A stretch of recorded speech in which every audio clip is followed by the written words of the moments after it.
أعوذ بالله من الشيطان الرجيم بسم الله الرحمن الرحيم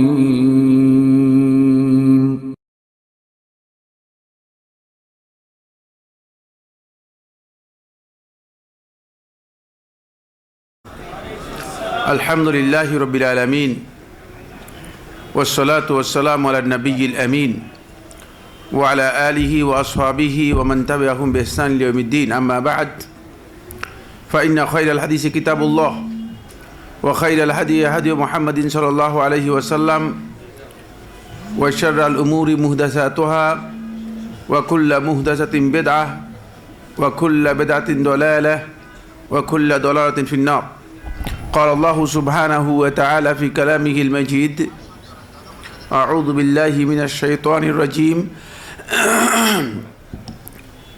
فمن شهد منكم الشهر فليصمه وقال رسول الله صلى الله عليه وسلم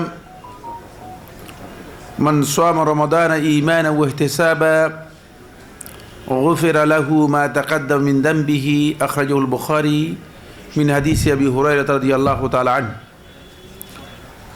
ফিকহুস সিয়াম কনফারেন্সের সম্মানিত পরিচালক, সম্মানিত দায়িত্বশীলবৃন্দ, আজকের এই কনফারেন্সে উপস্থিত সম্মানিত আলোচকবৃন্দ, কনফারেন্সের সম্মানিত উপস্থিতি ওলামায়ে কেরাম, দাঈ আল্লাহ, বিভিন্ন পর্যায়ের দেশের বিভিন্ন জায়গা থেকে আগত সম্মানিত দ্বীনী ভাইয়েরা, আলহামদুলিল্লাহ সেই সকাল থেকে আরম্ভ করে এই পর্যন্ত নিঃসন্দেহে অনেকগুলো গুরুত্বপূর্ণ টপিকের উপর আপনাদের সামনে আলোচনা এসেছে। আমাকে একটি বিষয় নিয়ে আলোচনা করতে বলা হয়েছে, যে বিষয়টি খুবই গুরুত্বপূর্ণ এবং আমাদের অনেকেরই জানা দরকার। বাট আমাদের হাতে যেই সময় রয়েছে সেই সময় আমাদেরকে খুব বেশি সাপোর্ট করবে না যে আমি এই বিষয়গুলো নিয়ে বিস্তারিত আলোচনা করব। তারপরে যেহেতু অল্প সময় হলেও আমরা চেষ্টা করব কয়েকটি মাসআলা আলোচনা করার জন্য।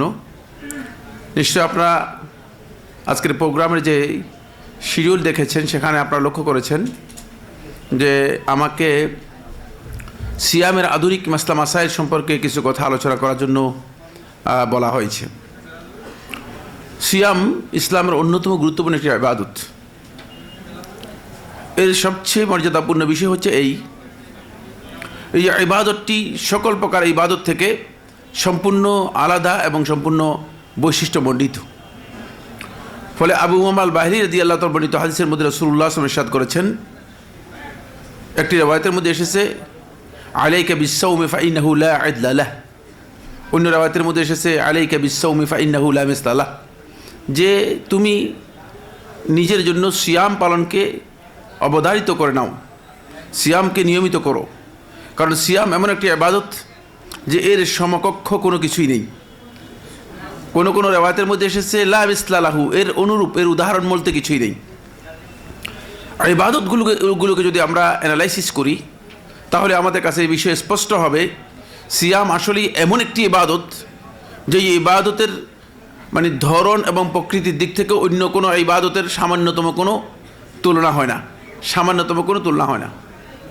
এই জন্য রাসূলুল্লাহ সাল্লাল্লাহু আলাইহি ওয়াসাল্লাম আল্লাহ রাব্বুল আলামিন থেকে বর্ণনা করেন হাদিসে কুদসির মধ্যে যে তারাকা তাআমাহু ওয়া শারাবাহু ওয়া শাহওয়াতাহু মিন আজলি, আল্লাহ তাআলা বলতেছেন যে আমার বান্দা শুধুমাত্র আমার জন্য তার পানাহার, তার সেক্সুয়াল টেন্ডেন্সি, এই দুইটাকে সে শুধুমাত্র আমার জন্য বর্জন করেছে। তাই এই কারণেই তার সিয়ামটাকে আমি স্পেশালি আমার জন্য আলাদা করে নিয়েছি। সুবহানাল্লাহ, আস-সাওমু লি ওয়া আনা আজজি বিহি। তাই এই সিয়াম সম্পর্কে জানাটা আমাদের সকলের জন্য গুরুত্বপূর্ণ। আমরা হয়তো অনেকে মনে করেছি যে সিয়াম হচ্ছে এমন যে আপনি শবে সাদেক থেকে আরম্ভ করে সূর্যাস্ত পর্যন্ত পানাহার থেকে বিরত থাকলেন, স্ত্রী সহবাস থেকে বিরত থাকলেন, অথবা সিয়াম ভঙ্গকারী যে বিষয়গুলো আছে সেগুলো থেকে বিরত থাকলেন, তাহলেই সিয়াম হয়ে গেল না। সিয়ামের জন্য দুটি গুরুত্বপূর্ণ পয়েন্ট এখানে আপনাকে জানতে হবে। এক নম্বর পয়েন্ট হচ্ছে এই যে বিরত থাকাটা, এটা আপনাকে অবশ্যই ইবাদত হিসেবে হতে হবে। ফলে কোনো ব্যক্তি যদি শুধুমাত্র শারীরিক, মানে যেহেতু মেদ বেড়ে গেছে, মোটা হয়ে গিয়েছে, ওজন কমানো দরকার, এই টার্গেট করে যদি সেই ব্যক্তি খাবার থেকে বিরত থাকে, তাহলে তার এটি ইবাদত হবে না। এই জন্য শেখ ইবনে উসাইমিন রহমতুল্লাহ আলাইহি আর শারহুল মুমতাদের মধ্যে উল্লেখ করেন, হুয়া তাআব্বুদু লিল্লাহি আযজা ওয়া জাল।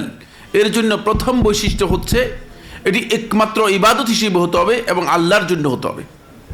2 নম্বর হচ্ছে অবশ্যই এর মধ্যে আপনার নিয়ত থাকতে হবে। আপনার নিয়ত থাকতে হবে। নিয়ত বলতে আপনারা হয়তো মনে করছেন যে মুখে আমাদের দেশে নাওয়াইতু আন আসুমা গাদান ইত্যাদি ইত্যাদি, এগুলো নয়। নিয়তটা হচ্ছে মাহাল্লুহাল কালব, এর স্থান হচ্ছে অন্তর। অন্তরে আপনার নিয়তটা থাকতে হবে। আপনার অন্তরে আপনি সিয়াম পালন করবেন সেটা নিশ্চিত হতে হবে। ফলে এই সিয়ামের বিষয়ে মানে প্রথম যে মাসআলাটি আমি আলোচনা করব সেটা হচ্ছে এই নিয়তটি কি। আপনি আগে 1 মাস, যেহেতু রমাদান মাস আসতেছে, রমাদান মাসের আগের দিন আপনি নিয়ত করলেন যে যাক রমাদান মাসের সিয়াম পালন করব, তাহলে কি আপনার নিয়তের মানে এই ইচ্ছা মনে পোষণ করলেই কি আপনার নিয়ত হয়ে যাবে পুরা 30 দিনের? নাকি আপনি প্রত্যেকটি সিয়ামের জন্য আলাদা আলাদা নিয়ত করতে হবে? এটি অত্যন্ত ইম্পর্টেন্ট মাসআলা। এখানে শুধুমাত্র তাহকিক হচ্ছে যেটি, সেটা হলো এই, যেহেতু এই ইবাদতের জন্য আজজা মুস্তাকিল্লা রয়েছে, প্রত্যেকটি জুজ পার্ট আলাদা রয়েছে। এই জন্য জুমহুর আহলে হাদিস আহলুত তাহকিক বলেছেন যে প্রত্যেকটি সিয়ামের জন্য প্রতিদিনই একজন ব্যক্তি অবশ্যই রাতের মধ্যেই সিয়ামের তাকে নিয়ত করতে হবে, অন্যথায় তার সিয়াম হবে না। তাই যারা দলিল দিয়েছেন ফামান শাহিদা মিনকুমুশ শাহরা ফালিয়াসুমহু, যে আয়াতটি আমি আপনাদের সামনে তেলাওয়াত করে পড়ে শোনালাম, সূরা বাকারা 184 নম্বর আয়াত। এখানে পুরা শাহর, পুরা মাসের ব্যাপারে নিয়ত করার ব্যাপারে যেই আলেমগণ বলেছেন তাদের এই বক্তব্যটি দুর্বল। এই কারণে যেহেতু সিয়ামের প্রত্যেকটি আজজা মানে প্রত্যেকটি দিন, সেটা 30 দিন হোক বা 29 দিন হোক, এটা ইবাদা মুস্তাকিল্লাহ, আলাদা ইবাদত। ফলে আপনার যদি কোন একটা সিয়াম আপনি যদি না রাখেন বা ভঙ্গ করেন, এটা ওই সিয়ামের হুকুমের মধ্যে আসবে, পুরা মাসের সিয়ামের হুকুমের মধ্যে আসবে না, পুরা মাসের সিয়ামের হুকুমের মধ্যে আসবে না। তাই এই কারণে প্রত্যেকটি সিয়ামের আগেই আপনাকে কি করতে হবে? নিয়ত করতে হবে। আর সেই নিয়তটি ফরজ সিয়ামের জন্য রাতের মধ্যে করাই হচ্ছে বিধান। যেহেতু রাসূলুল্লাহ সাল্লাল্লাহু আলাইহি ওয়াসাল্লাম মান লাম ইউবাইয়িতিস সিয়াম মিনাল লাইলি ফালা সিয়াম লাহ, তিরমিজি রাওয়ায়াতের মধ্যে, সহিহ রাওয়ায়াতের মধ্যে এসেছে যে ব্যক্তি রাত্র থেকে সিয়াম আগে কনফার্ম করেনি তার সিয়াম হবে না। আসুন এরপরে যে মাসআলাটি আমি আপনাদের সামনে সংক্ষিপ্ত আলোচনার মধ্যে আনবো সেটি হচ্ছে, একজন ব্যক্তি কোনো না কোনো কারণে রাত্র থেকে অথবা শুভে সাদেক থেকে আরম্ভ করে তিনি বেহুশ হয়ে গিয়েছেন, তার হুশ হারিয়ে গিয়েছে। যিনি বেহুশ হয়ে যান তাকে মুগমা আলাই বলা হয় থাকে। হুশ হারিয়ে গিয়েছে এমন ব্যক্তি যদি বেহুশ হয়ে যান আর একেবারেই সূর্যাস্ত পর্যন্ত তিনি আর হুশে আসেননি, তাহলে সেই ব্যক্তির সিয়াম হবে না, সেই ব্যক্তির সিয়াম হবে না। বরং তাকে এই সিয়ামের জন্য, যেহেতু ইচ্ছাকৃতভাবে বেহুশ হয়নি, যদি কেউ ইচ্ছাকৃতভাবে বেহুশ হয় অথবা মানে ইচ্ছাকৃতভাবে মদ খেয়ে অথবা ওষুধ খেয়ে বেহুশ হয়ে যায়, তাহলে তার এই সিয়াম মানে তাকে কাজা করতে হবে কিনা এ নিয়ে আলেমদের দ্বিমত রয়েছে। বাকি যদি অনিচ্ছাকৃতভাবে বেহুশ হয়ে যায় কোনো না কোনো প্রবলেমের কারণে, অসুস্থতার কারণে অথবা অন্য কোনো কারণে, তাহলে তাকে এই সিয়াম আবার কাজা করতে হবে। কিন্তু যদি দিবসের একটি অংশে আসরের সময় হুঁশ চলে এসেছে অথবা দিবসের একটা অংশে হুঁশ ছিল, যেমন শবে সাদেক থেকে আরম্ভ করে দিবসের একটা অংশ তার হুঁশ ছিল, পুরাই হুঁশ ছিল, এরপরে বেহুশ হয়ে গিয়েছে একেবারে সূর্যাস্তের পর পর্যন্ত, তাহলে তার সাওম শর্ত মানে সহি হয়ে যাবে। তবে একটি শর্ত এখানে অপরিহার্য, সেই শর্ত হচ্ছে অবশ্যই সিয়াম ভঙ্গকারী কোনো কাজ তার কাছ থেকে সম্পন্ন হতে পারবে না। সিয়াম ভঙ্গকারী কোনো কাজ তার কাছ থেকে হতে পারবে না। যদি সিয়াম ভঙ্গকারী কোনো কাজ হয়ে থাকে তাহলে তার সিয়াম হবে না। এবার আরেকটি মাসআলা আপনাদের সামনে আলোচনা করব আধুনিক মাসআলাগুলোর মধ্য থেকে, যেটা হলো সেটা হচ্ছে যাদের ইনহেলার অথবা স্প্রে নিতে হয় ফুসফুসের রোগের কারণে অথবা শ্বাসকষ্টের কারণে। এটা এখন আমাদের দেশে খুবই কমন একটি বিষয়। এই মাসআলার মধ্যে বিশুদ্ধ বক্তব্য হচ্ছে শেখ ইবনে উসাইমিন রাহমাতুল্লাহি আলাইহি এবং শেখ আব্দুল আজিজ বিন বাজ রাহিমাহুল্লাহ তাআলা বলেন যে এতে সিয়াম নষ্ট হবে না, সিয়াম নষ্ট হবে না। এক নম্বর কারণ হচ্ছে এই যে আপনি স্প্রেটা নিলেন বা যেটা নিয়েছেন এটা খুবই স্বল্প মাত্রায়, যেটা লা ইয়াসিলু ইলা জাওফে, একেবারে ভিতর পর্যন্ত পৌঁছে না। এক। দুই নম্বর যে পয়েন্টটি সেটা হচ্ছে এটা লাইসা বি আকলিন ওয়ালা শারাব, এটা মূলত পানির বা খাবারের অন্তর্ভুক্ত নয়। মূলত সিয়াম ভঙ্গকারীর মৌলিক দুটি বিষয় যেটি আব্দুল্লাহ ইবনে আব্বাস রাদিয়াল্লাহু আনহু বর্ণনা করেছেন সেটা হচ্ছে আল আকলু ওয়াশ শারাব ওয়াল জিমা, হয়তো পানাহার হবে অথবা স্ত্রী সহবাস হবে। পানাহারের মধ্যে সরাসরি পানাহারও হতে পারে অথবা মাফি মানাল আকলি ওয়াশ শারাব, যেটি পানাহারের অর্থ যেখানে আছে ওই বিষয়গুলো সবগুলোই কি হবে? সিয়াম ভঙ্গকারী হবে। যেমন আপনি যদি ধূমপান করেন বিল ইজমা সিয়াম ভঙ্গ হয়ে যাবে। যদি আপনি বলবেন যে ধূমপান করেছি আমি তো কিছু খাইনি, ধূমপান করেছি কিছু তো খাইও নাই পানও করিনি, আমি মুখের মধ্যে ধোঁয়া নিয়ে তারপরে ছেড়ে দিয়েছি, কিন্তু এই মাসআলায় এই যুগের সমস্ত আহলুল ইলম আহলুল ফিকহের ইজমা হয়েছে যে এতে কি হয়ে যাবে? সিয়াম নষ্ট হয়ে যাবে। কিছু সংখ্যক লোকে দেখা যায়, বিশেষ করে যারা তরিকত পন্ডি আর কবর পূজারি আছে, তাদের বক্তব্য হচ্ছে না, ধূমপান আর গাঞ্জা এতে সিয়াম নষ্ট হবে কেন? এটা তো আমি কোনো কিছু খাই না, কোনো কিছু খাই না, না এতে সিয়াম নষ্ট হয়ে যাবে। কারণ হচ্ছে এটা মূলত এর যে ধোঁয়া আছে এই ধোঁয়াটা মূলত কি হয়? পরিপূর্ণরূপে ভিতরের দিকে যায়। প্রসঙ্গত এই মাসআলা এসে গিয়েছে যেহেতু এর সাথে আরেকটি মাসআলা যুক্ত করে বলে দিচ্ছি সময়, সেটা হলো এই, যদি আপনি কোনো বুখার মানে কোনো ধোঁয়া চালান, সেটা হয়তো উদ অথবা আগর কাঠের ধোঁয়া হতে পারে অথবা এমনি যে কোনো ধোঁয়া হতে পারে, সেই ধোঁয়াটা যদি এমন হয় যে এর আজরাম রয়েছে, মানে ধোঁয়ার আকার আছে, ধোঁয়া দেখা যাচ্ছে। ধোঁয়া তো দুই ধরনের হয়, একটা হচ্ছে ধোঁয়ার আকার আছে আর একটা গন্ধ আছে, শুধু আকারে নেই। তো যদি সেই ধোঁয়াটা আকার হয়ে থাকে আর যদি ইচ্ছাকৃতভাবে আপনি নাক অথবা মুখ দিয়ে ইস্তেনশাক করেন, এটাকে টানেন অথবা ভিতরে প্রবেশ করান, তাহলে আপনার সিয়াম নষ্ট হয়ে যাবে। সেটা আগরবাতির ধোঁয়াও হতে পারে। যদি সেই ধোঁয়াটা আপনি সরাসরি ইচ্ছাকৃতভাবে কী করেন? মুখের মধ্যে নেন, টানেন, তাহলে আপনার সিয়াম নষ্ট হয়ে যাবে।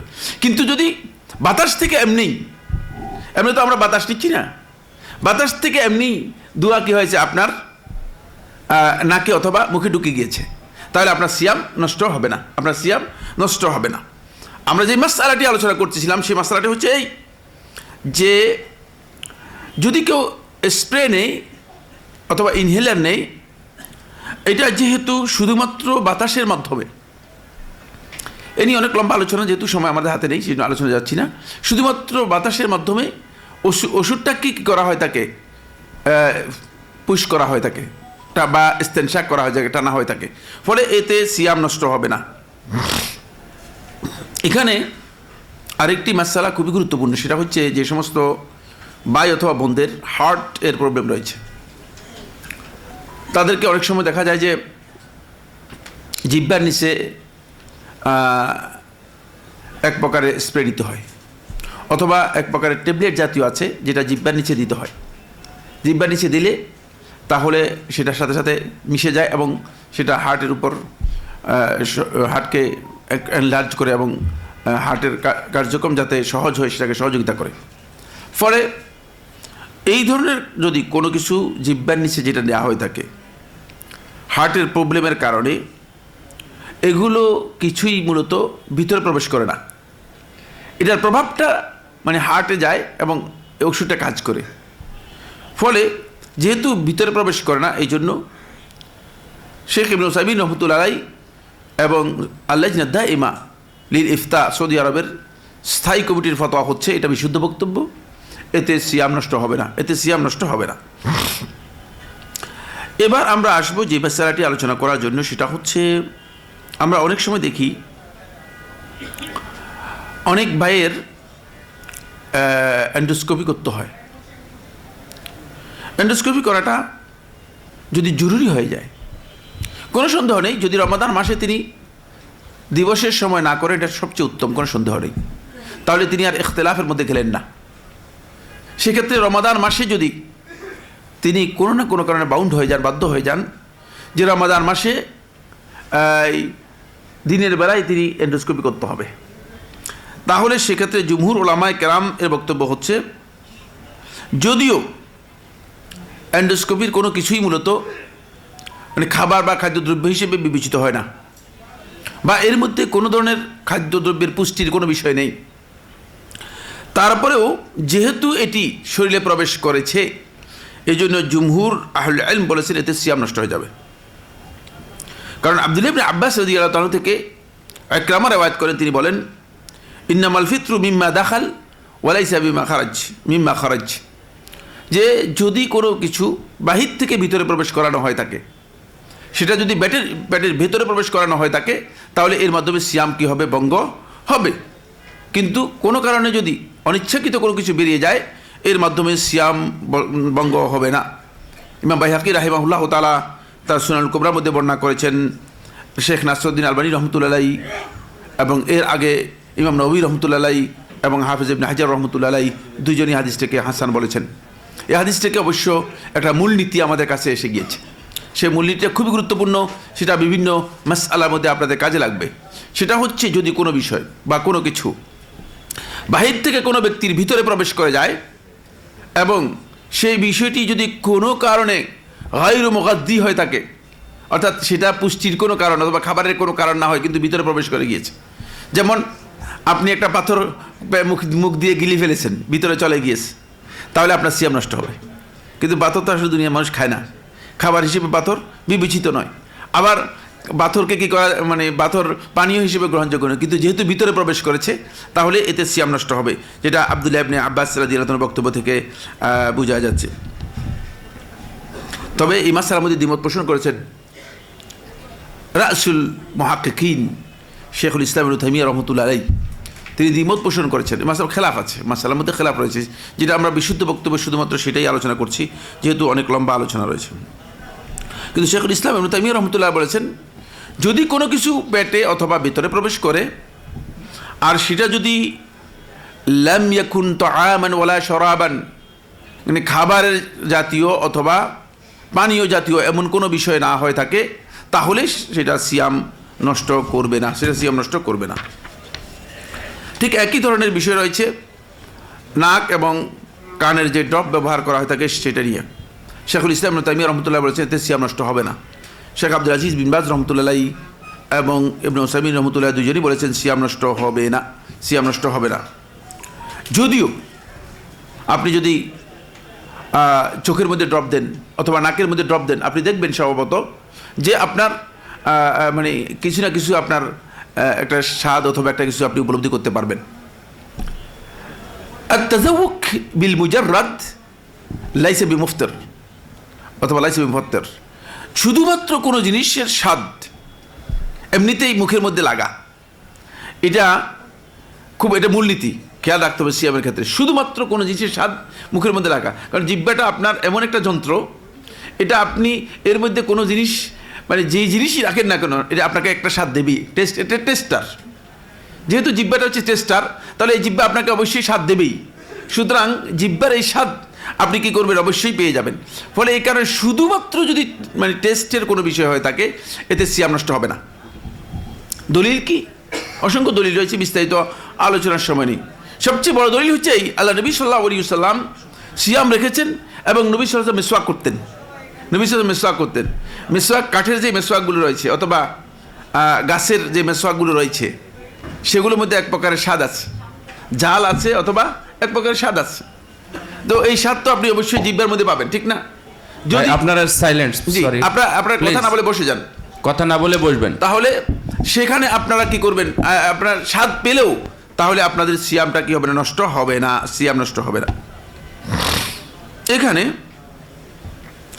যে মাসআলাটি আমরা আলোচনা করব পরে সেটা হচ্ছে কোনো ব্যক্তি যদি শ্বাসকষ্ট হয়, শ্বাসকষ্টের কারণে তাকে হয়তো শ্বাসকষ্টের কারণে হয়তো তাকে অক্সিজেন নিতে হচ্ছে অথবা নেবুলাইজ করতে হচ্ছে।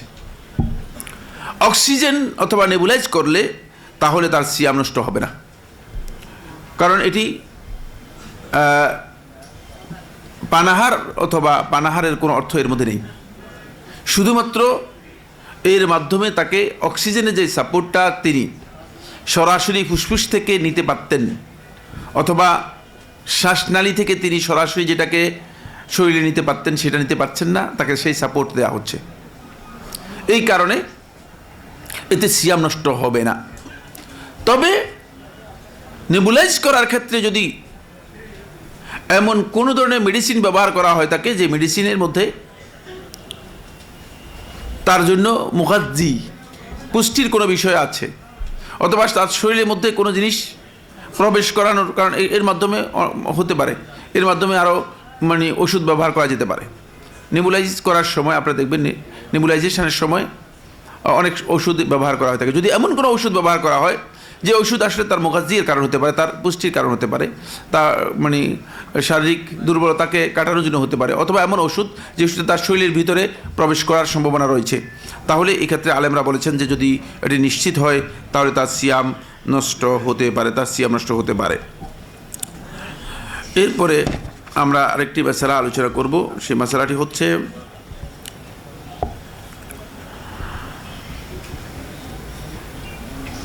এটি খুবই গুরুত্বপূর্ণ মাসআলা, তবে সকলের জন্য প্রয়োজন। এটা হলো কিডনি ডায়ালিসিস করা রোগী। আসলে যাদের ডায়ালিসিস করা হয় থাকে কিডনি, তারা ডায়ালিসিসের দিনে সিয়াম পালন না করাই উত্তম, কারণ এটি একটি ভয়ঙ্কর কাজ। এর মাধ্যমে শরীরের রক্ত শরীর থেকে বের করে রিফাইন করে আবার মেশিনের মাধ্যমে শরীরে প্রবেশ করানো হয়ে থাকে। আর এটি যে কোনো সময় একটা রিস্ক থেকে যায়, সেটা হচ্ছে স্ট্রোকের রিস্ক থেকে যায়, কারণ এটা তার স্বাভাবিক অবস্থা নয়। শরীরের রক্তগুলো তার স্বাভাবিক অবস্থায় কি হয়, শরীরে সার্কুলেট হয়, এটা হার্টের মাধ্যমে সার্কুলেট হচ্ছে শরীরের মধ্যে। কিন্তু যখন আপনি সেটাকে আবার চাপ দিয়ে মেশিনের মাধ্যমে আবার হার্টে প্রবেশ করাচ্ছেন, তখন এখানে একটা বড় ধরনের আশঙ্কা রয়ে গিয়েছে। এক্ষেত্রে শেখ আব্দুল আজিজ আব্দুল্লাহ বিন বাজ রহমতুল্লাহ আলাইহি বলেছেন যে এতে সিয়াম নষ্ট হয়ে যাবে। এই মাসআলার মধ্যে আলেমদের খেলাফ রয়েছে, তবে এহতিয়াত হচ্ছে শেখ আব্দুল আজিজ বিন বাজ রহমতুল্লাহ বলেছেন যে সিয়াম নষ্ট হবে। কেন? এই মাসআলাকে তিনি এইভাবে এর তালিল বা এর ব্যাখ্যা অথবা এর কারণ উল্লেখ করেছেন। সেটা হচ্ছে, কারণ হলো এই যে কিডনি ডায়ালিসিস করাটা, এটা শরীরকে আবার তার রক্ত পরিষ্কার করে আবার রক্ত কী করা হচ্ছে, শরীরের মধ্যে ইনপুট করা হচ্ছে। কোনো সন্দেহ নেই, যদি আপনি আব্দুল্লাহ ইবনে আব্বাস রাদিয়াল্লাহু আনহু বর্ণিত যে হাদিসটি আমি অল্প আগে বলেছি, সেই হাদিসের মূলনীতিতে যান, তাহলে আপনি বুঝবেন যে আব্দুল্লাহ ইবনে আব্বাস রাদিয়াল্লাহু যেটা বলেছেন, আল ফিতরু অথবা ইন্নামাল ফিতরু মিম্মা দাখাল থেকে বোঝা যাচ্ছে যে এটা এই মূলনীতির মধ্যে কি হবে, সিয়াম নষ্ট হবে। এছাড়াও অনেক ক্ষেত্রেই দেখা যায় ডায়ালিসিস করার ক্ষেত্রে ডায়ালিসিসের সাথে অনেকগুলো ওষুধ ব্যবহার করা হয় থাকে, যেগুলো শরীরে প্রবেশ করে। অতিরিক্ত ওষুধগুলো সবগুলো শরীরে প্রবেশ করে থাকে, আর যেগুলোর মধ্যে অনেক সময় দেখা যায় শরীরের পুষ্টি অথবা শরীরের বিভিন্ন ঘাটতি যেগুলো রয়েছে, সেই ঘাটতিগুলো পূরণ করার জন্য দেওয়া হয়ে থাকে।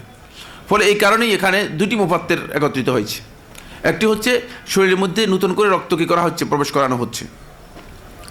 আরেকটি হচ্ছে শরীরের মধ্যে কিছু এমন মেডিসিন দেওয়া হচ্ছে যেগুলোর মাধ্যমে শরীরের পুষ্টি বৃদ্ধি করার জন্য কাজ করতেছে। এই কারণে শেখ আব্দুল আজিজ বিন বাজ রহমতুল্লাহ আলাইহি বলেছেন যে এতে সিয়াম নষ্ট হয়ে যাবে। তবে এই মাসালার মধ্যে এই যুগের আলেমদের মধ্যে একাধিক আহলুল ইলম বলেছেন যে না, এতে সিয়াম নষ্ট হবে না, যদি এই শর্তে যদি এর মধ্যে নতুন কোনো বিষয় সংযুক্ত করা না হয়, যদি এর মধ্যে নতুন বিষয় সংযুক্ত না করা না হয়, যেমন পুষ্টি জাতীয় কোনো বিষয় অথবা অন্য কোনো ঔষধ যেটা শরীরের ভিতরে প্রবেশ করবে। শুধুমাত্র আপনার রক্ত, যেহেতু এটি শরীরের এমন একটি মেশিনের সাথে যুক্ত করে দেওয়া হচ্ছে, এই রক্তটা শুধু মেশিন থেকে আবার আপনার শরীরের মধ্যে যাচ্ছে, যেভাবে আসতেছে ঠিক সেভাবেই প্রবেশ করতেছে, এখানে অতিরিক্ত কোনো কিছু হচ্ছে না। এই জন্য মানে এই যুগের জমহুর গবেষক এই মাসআলার মধ্যে বলেছে যে সিয়াম নষ্ট হবে না, যদি অতিরিক্ত কোনো এর মধ্যে বিষয় যুক্ত না হয়। তবে আমরা প্রথমেই এই কথা বলেছি স্পষ্ট করে, সেটা হচ্ছে এই ডায়ালিসিস অত্যন্ত রিস্কি একটি মানে চিকিৎসা। ফলে এই রিস্কি চিকিৎসায় যে কোনো মুহূর্তে ব্যক্তির স্ট্রোক হয়ে যেতে পারে, যে কোনো মুহূর্তে স্ট্রোক হয়ে যেতে পারে। তো আল্লাহ তাআলার অশেষ মেহেরবানি, আমি আপনাদের সামনে কথা বলতেছি, আমি 2 মাস নিজে ডায়ালিসিস করেছি। তারপর আল্লাহ সুবহানাহু ওয়া তাআলা মেহেরবানি করেছেন, নির্দেশ দিয়ে কিডনি চালু করে দিয়েছেন। সুবহানাল্লাহ। তো এই জন্য বলছিলাম যে এটা খুবই রিস্কি বিষয়। আমাকে তখন লোকেরা বলতেছিল যে বেশিরভাগ লোকেই মানুষ আসতো আর বিভিন্ন ধরনের মন্তব্য করত, ফলে রোগীর চতুর্দিকে লিখে দেওয়া হয়েছে রোগীর সামনে কোনো মন্তব্য করবেন না। আর মানুষ মনে করেছিল যে মানে চলেই গিয়েছে, মানে মারাই গিয়েছে, এরকম মনে করতো। যাই হোক, সেটা একটা ভিন্ন বিষয়, সেটা এর সাথে জড়িত বিষয় না। যেটা বলতেছিলাম এটা রিস্ক বোঝানোর জন্য, এটা একটা রিস্কি বিষয়। এই কারণে আমি প্রথমেই এই বিষয়টি দৃষ্টি আকর্ষণ করেছি, সেটা হচ্ছে এই মানে যারা ডায়ালিসিস করে থাকেন তাদের উচিত নয় ডায়ালিসিস যেদিন করবেন সেদিন তিনি সিয়াম পালন করবেন।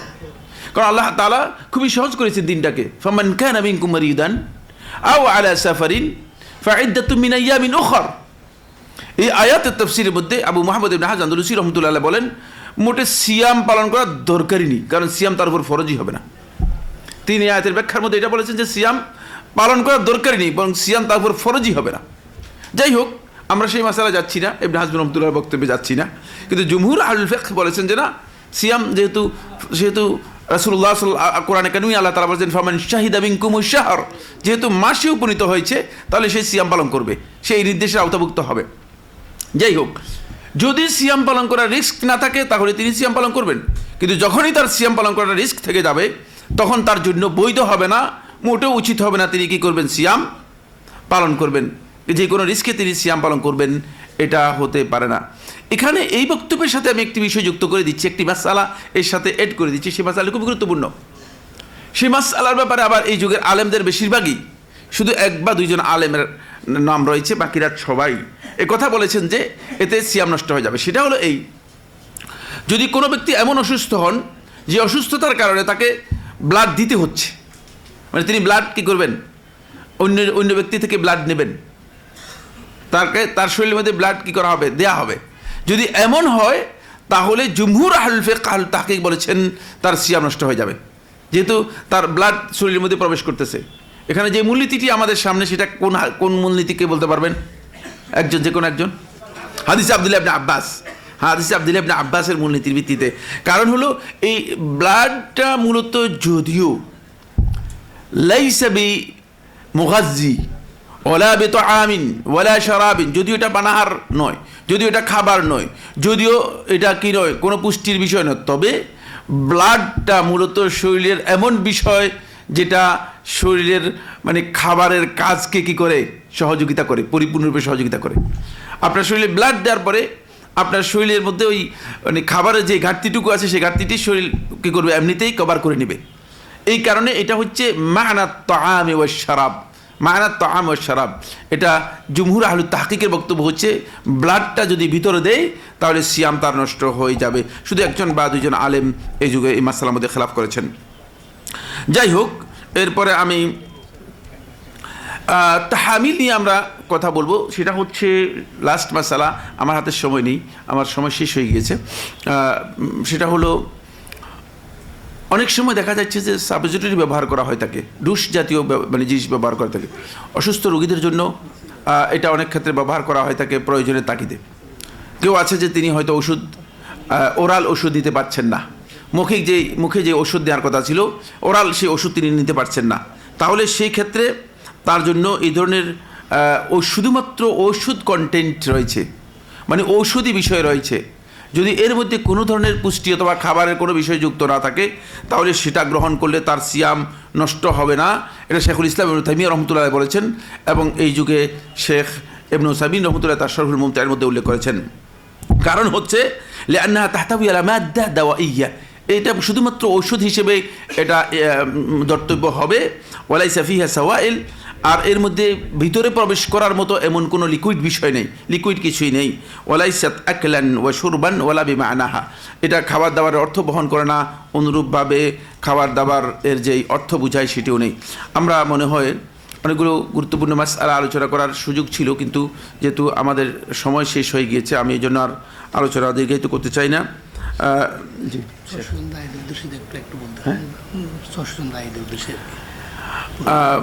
আলহামদুলিল্লাহ, আমি মানে আমাকে বলা হয়েছে যে এখানে আলহামদুলিল্লাহ 600-এর মতো দাঈ ইলাল্লাহ যারা আছেন তারা অংশগ্রহণ করেছেন, তাহলে এটা আমার জন্য শরফ।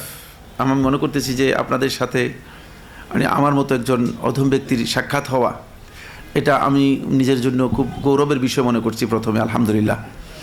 দ্বিতীয় নম্বর যে বিষয়টি সেটা হলো এই, আসলে দাওয়াত ইলাল্লাহ হচ্ছে ওয়াজিফাতুল আম্বিয়া ওয়াল মুরসালিন, নবী এবং রসুলদের মিশন।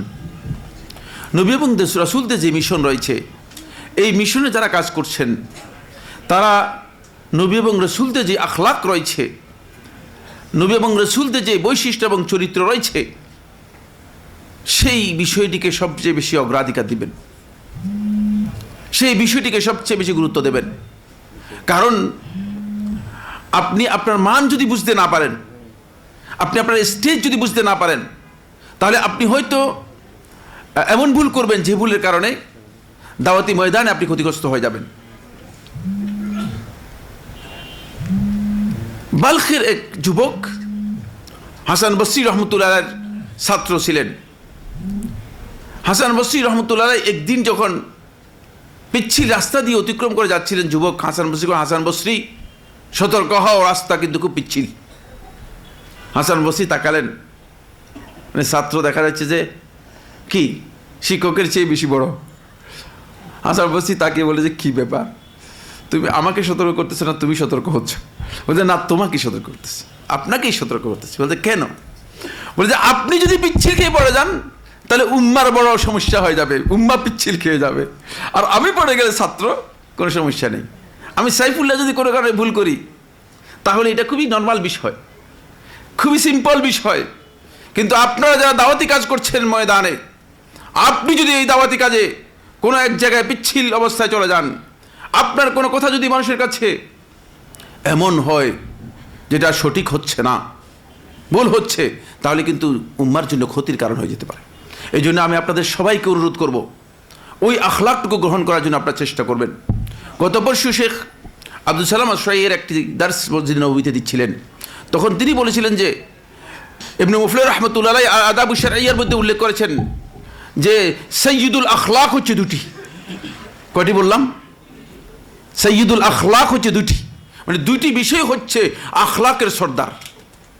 আখলাক তো বুঝি আমরা চরিত্রের সর্দার, আখলাক চরিত্র শব্দটা অনুবাদ করলে একটু কঠিন মনে হয়, যেন অন্য কিছু না, ব্যবহার। আপনার এই ব্যবহার, আচার আচরণ, এটাই হচ্ছে আখলাক। আর এই আখলাকের সাইয়্যিদুল আখলাক হচ্ছে দুটি। এক নম্বর হচ্ছে আসসাবর ওয়াসসাবর, ধৈর্য। এই জন্য দাঈ ইলাল্লাহ তার দাওয়াতি ময়দানে তার জন্য অপরিহার্য একটি বিষয় হচ্ছে তিনি প্রত্যেকটি ক্ষেত্রে প্রথমেই তিনি সবরকে টার্গেট করে তারপর আগাবেন। আমরা দেখা যায় যে এখানে আমাদের অনেকেরই, আমি সহ বলছি, সবারই কম বেশি ধৈর্যের অভাব, আমরা অস্থির হয়ে যাই। অস্থির হওয়ার কিছুই নেই, অস্থির হওয়ার কিছুই নেই।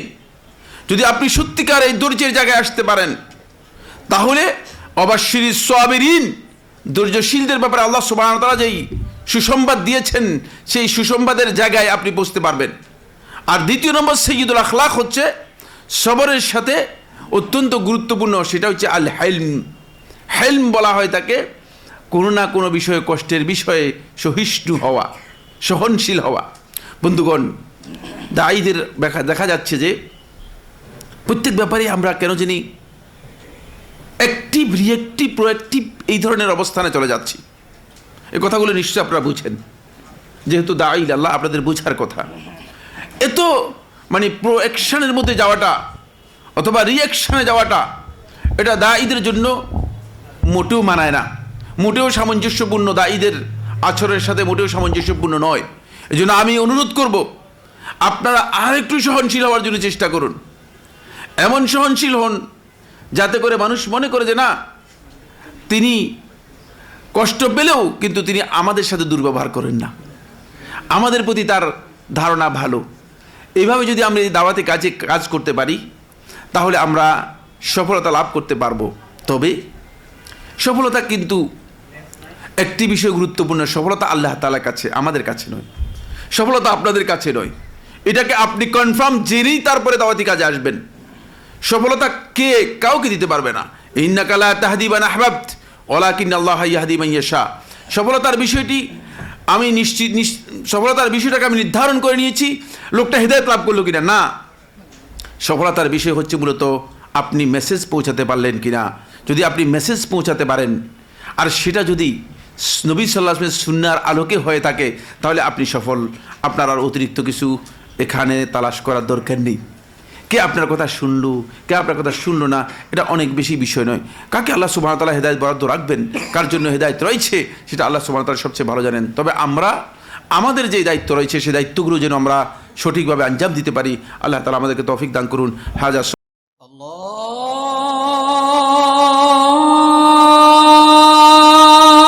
আকবার,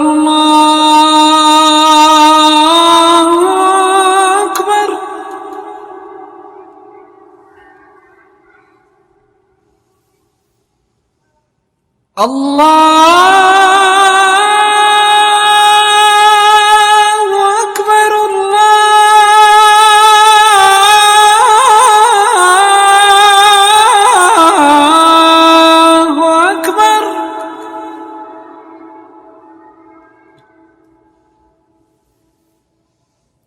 আশহাদু আল্লা ইলাহা ইল্লাল্লাহ।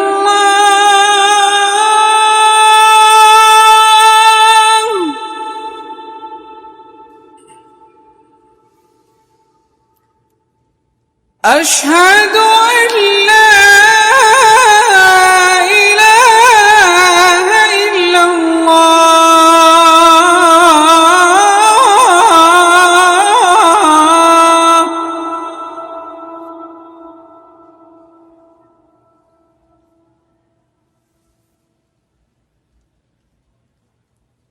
أشهد أن محمد رسول الله.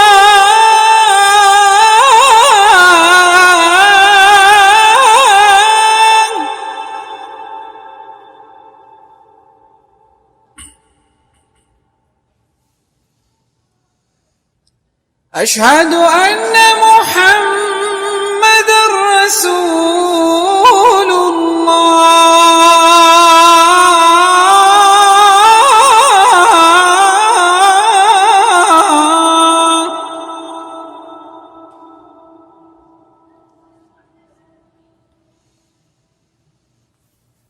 حي على الصلاة.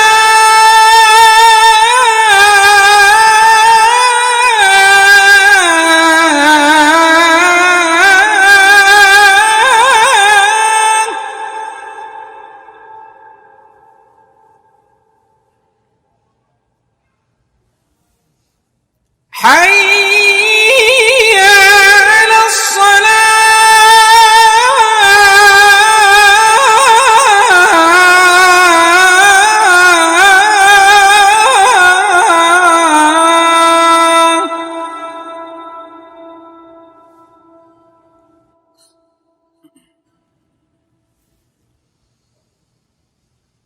حي على الفلاح.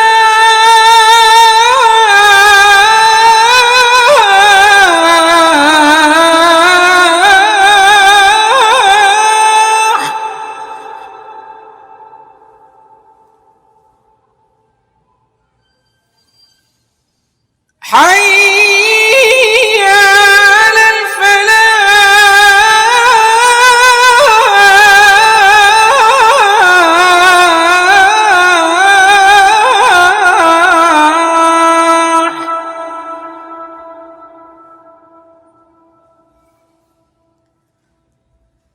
الله